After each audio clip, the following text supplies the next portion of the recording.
Okay, what we have is this postulate that tells us if two parallel lines are cut by a transversal, the corresponding angles are congruent. Okay, so if I have two lines and they are parallel,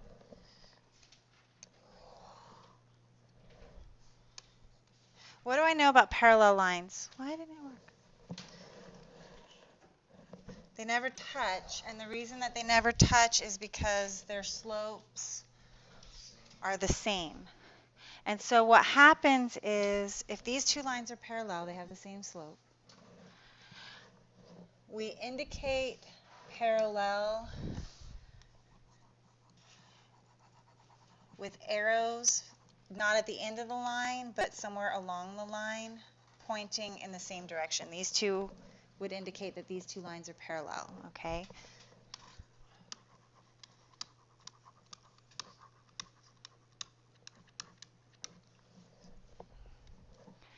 Because they have the same slope, if I then come in and throw another line in here,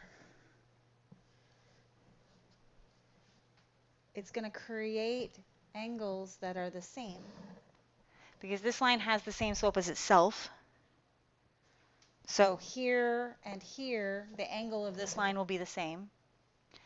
And because these two lines have the same slope, here and here, their angles are the same. So we create matching angles. Corresponding angles will match.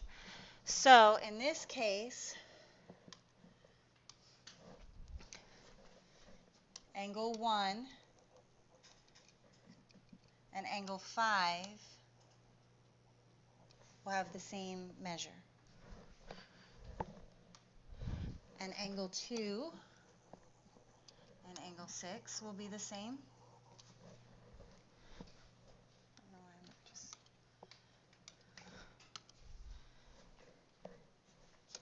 Angle 3 and angle 7 will be the same. And then finally, angle 4 and angle 8 will be the same.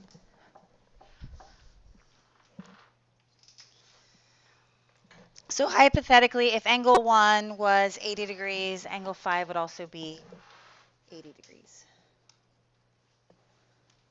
And this is just called a,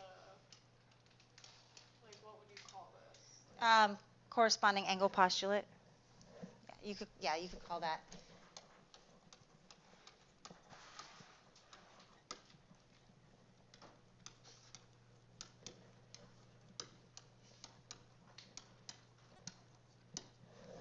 So angle 1 is the same as angle 5. Angle 2 is the same as angle 6. Angle 3 is the same as angle 7. And angle 4 is the same as angle 8.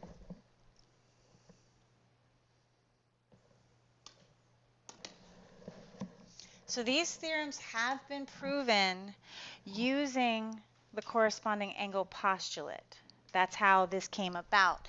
So we have, if two parallel lines are cut by a transversal, then alternate interior angles are congruent. So I have parallel lines. Why did that turn into a circle?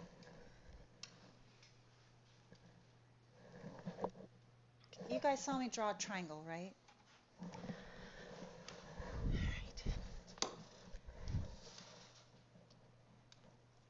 Okay, parallel lines with a transversal.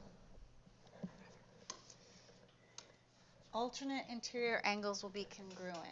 So this angle and this angle will be the same.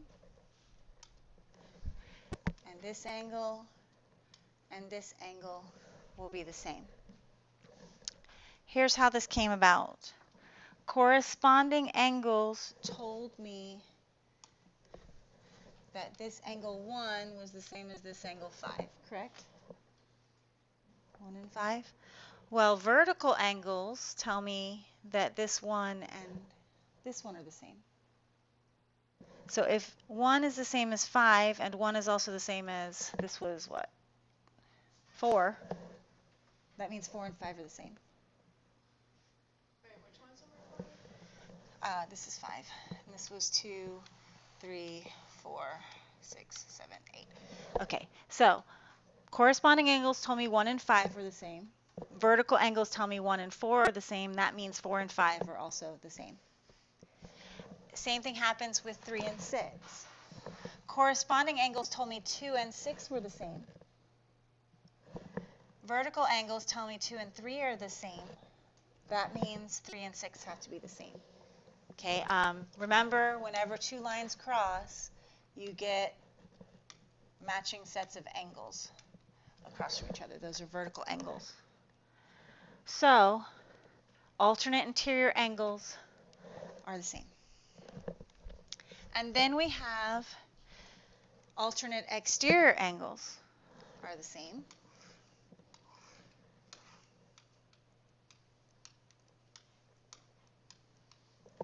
So, 1 is the same as 8, and 2 is the same as 7, and that came about the same way, vertical angles. I know 3 and 7 are the same from corresponding angles, and 3 and 2 are the same because of vertical, so that means 2 and 7 are the same. Same thing for 1 and 8. And then finally, we have same, typo.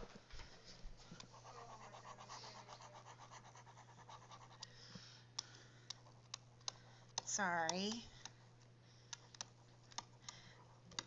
I was typing and typing and typing, and so I just kept typing. Not congruent, supplementary. If two parallel lines are cut by a transversal, same side interior angles are supplementary, which means if I have the two parallel lines in the transversal,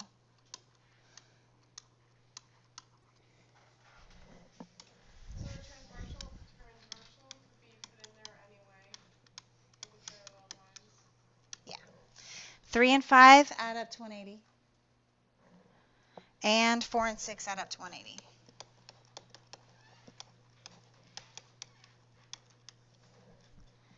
So that's about it, right? Mm-hmm. Well, we get something really interesting from this. Remember, we had 3 and 6 were the same, and we had 4 and 5 were the same.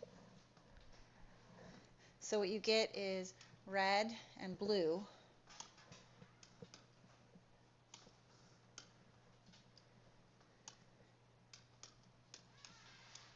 equals 180.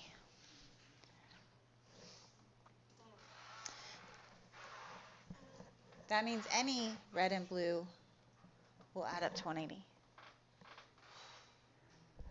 I'll draw a big picture in just 1 second. I said. What we get is a checkerboard pattern. You know, our alternating colors.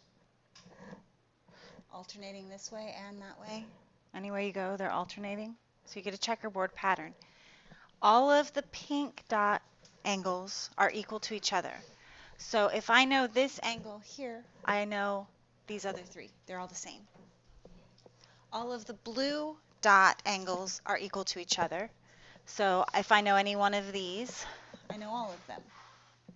And any pink plus any blue equals 180. So is it the pink one's 90? Nope. No? It could be anything. It could be 120. Okay.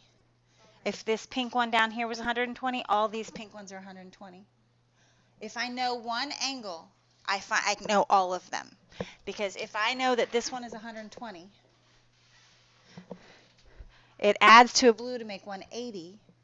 So I'd do 180 minus 120, and that would tell me this one was 60. So then all the pink would be 120, and all the blue would be 60.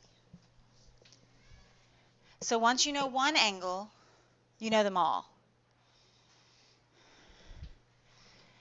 And if you can, if you just learn the checkerboard pattern, it'll make it so you don't have to think about, okay, now which angles are congruent? Was it alternate interior? Was it same side? Was it exterior? You don't have to worry about any of that. You just draw it really fast, label the colors, and then you know all of the pink are the same, all of the blue are the same. A pink and a blue add up to 180. or whatever two colors you choose. It can be any two colors. Does that help? Here's what we do. We're going to go through first thing and make the checkerboard. I'll just use green this time. Checkerboard. That's the first thing. Even to this day, I've been doing this for all of 2 years now. Just kidding. Very long time.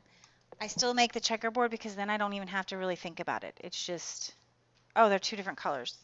Subtract it from 180 or whatever. Like, you know, it just makes it really simple. So angle 1 is 100. That means that angle, oops, wrong pen. So does that mean angle 4, 5, and 8 are 100? Yep, exactly. Angle 4 is 100. Angle 5 is 100. Angle 8 is 100. Okay, so then 3 will then have to be 80, right? Exactly.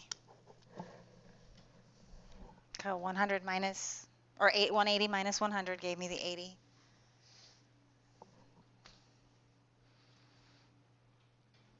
So do you see what I meant when I said once you know all the one angle, you know all the angles? Because once you have the one, 3 of them are the same, and then the other 4 are just a subtraction. Hold on, let me pause this.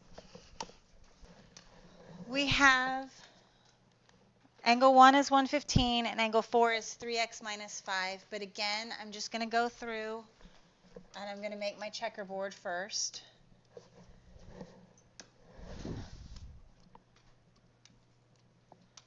And I say, okay, angle 1 and angle 4 are both blue. Wait, how did you decipher that? It's just a sideways checkerboard. It's always every other. Oh, no matter what, that's always how It's always every other. Yeah, so if Okay. you want to even go down the line this way, you say, okay, if I start with blue, I go blue, green, Oh, green. okay. And then if this is green, this has to be I thought blue. it, like, depended on the angles. Nope, it's always a checkerboard. So I look at that and I say, okay, blue, angle 1 is blue, angle 4 is blue. Since they're both blue, they're equal. So angle 1 equals angle 4.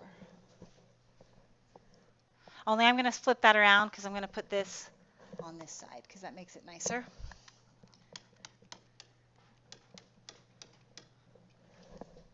So they're equal. If one of them had been blue and the other one had been green, I would have added them together, equal to 180. But they're equal, so now I solve this. So I add 5 to both sides. 3x equals 120. Divide by 3. And x is 40.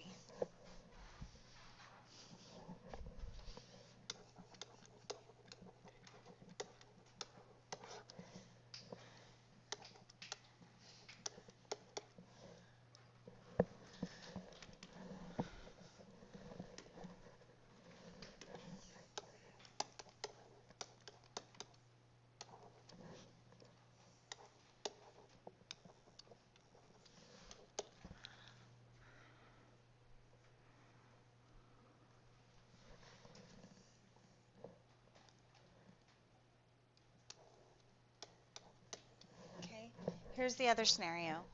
If I did angle 3 and angle 2, blue, green.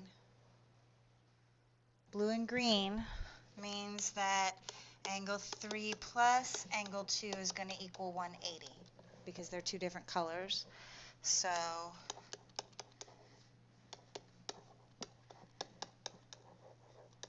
the 2x plus 6 plus 64 would be 180. So 2x plus 70 would be 180. So I would subtract 70 from both sides and then rewrite it up here. So 2x would be 110. Then I'm going to divide by 2. Yeah, this is a different example, just showing you the other setup. And x would be 55. So let's do this so we can really distinguish between the two examples. Those are the only two scenarios that can occur here. They're equal to each other because they're the same color, or I add them together to equal 180 because they're two different colors. We said if you have parallel lines, it means these angles are congruent.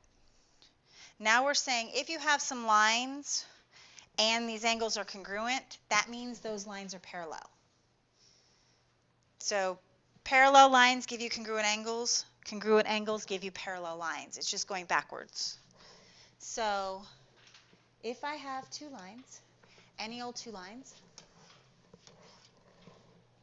and I get a transversal in there, and I get corresponding angles that are congruent. Give me another color.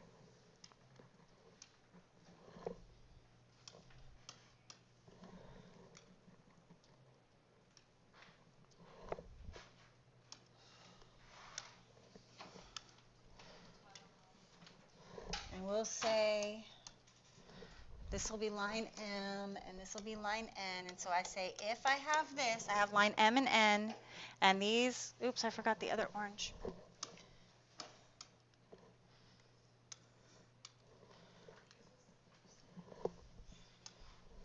So if I have lines M and N, yeah, you're good. Okay. If I have lines M and these angles are congruent the way they're set up by color, then M is parallel to N. So like I said, we're just going backwards. Before we had parallel lines that gave us congruent angles. Now we have congruent angles. That means the lines are parallel. So you're given the angles, not the lines. Before I told you the lines are parallel. Now I'm telling you the angles are congruent. Does that make sense? So it's just moving backwards. And then we have, if I have two lines, and we'll just call them A and B, and alternate interior angles are congruent, here, here, here, whoops, nope, I'm doing too many, here and here, and here and here, like that. That means A is parallel to B. And lastly, I have two lines. We'll call them P and Q.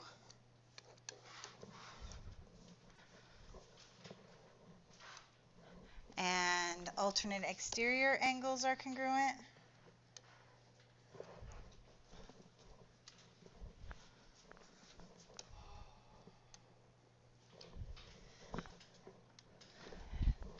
That means that P is parallel to Q.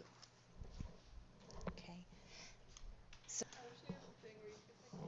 if same side interior angles add up to 180, the lines are parallel. So same thing as we had before, where we have a red and a blue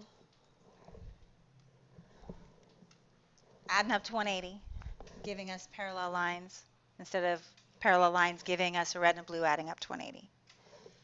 Here we have, if two lines, A and B, are perpendicular to a third line, both of them, then the lines are parallel. Well, that makes sense because these would be corresponding angles, and we already talked about that. Then we can't say that those are parallel. Yeah. They'd have to both have that square. But 23 doesn't have that square. No, 23 is not perpendicular. They're adding up to 180. Oh, perpendicular. Perpendicular, yeah. Very well. And then 25, if two lines are parallel to a third line, so A is parallel to B, B is parallel to C. That means both A and C are parallel to B. Then that means A and C are parallel to each other. Basically, you could draw like a whole stack of parallel lines, And if this one is parallel to this one, and that's parallel to that one, and that one's parallel to that one, that means this one on top is parallel to the one on the bottom, and they're all parallel to each other. Yeah. Yeah, so like you can just that at once you know that certain ones are all parallel like then they're all just parallel. That's all that says. Okay. Basically, same setup. Checkerboard. Checkerboard. And what it's asking me is what X would make these lines parallel? So what X would make it to where 1 and 2, because they're two different colors, add up to 180?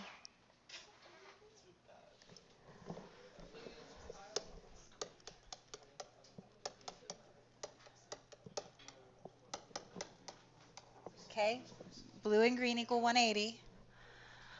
3X and 2X is going to give me 5X. 5 and 15 is going to give me 20. So far, okay? Subtract the 20. So 5X is going to be 160. Divide by 5. Like seriously the same concept. It's exactly the same. It's seriously the same formula all over and over again. Yeah. The only, guys, the only thing that they're saying that's different is before they were saying the lines are parallel, find X.